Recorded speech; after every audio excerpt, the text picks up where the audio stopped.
I'm Anthony Ford, the proprietor of ExtraPrep Pro Painting.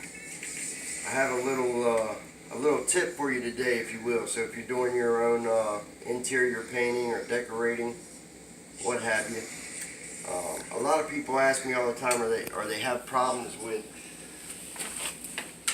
drywall anchors. You know, they're usually blue. Some of them are red.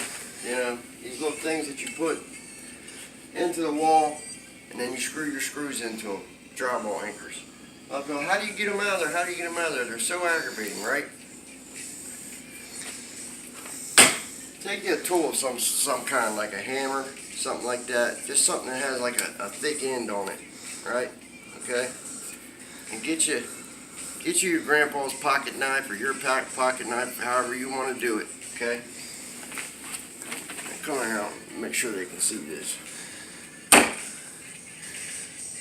You got your music rolling the whole time. That's our air. So what you're going to do is put your thing up there underneath the one that you want to take out, and then you want to take the tip of that drywall, that pocket knife right there, and make sure you come right up underneath of it, and make sure that you go in through the drywall and stab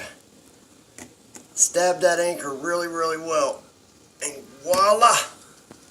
Push back and voila, there's your drywall anchor.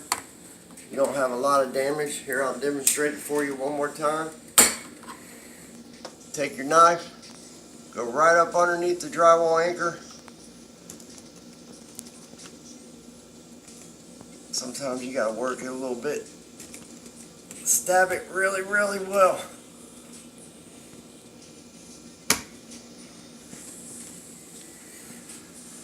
And that's how you remove drywall anchors. Cut.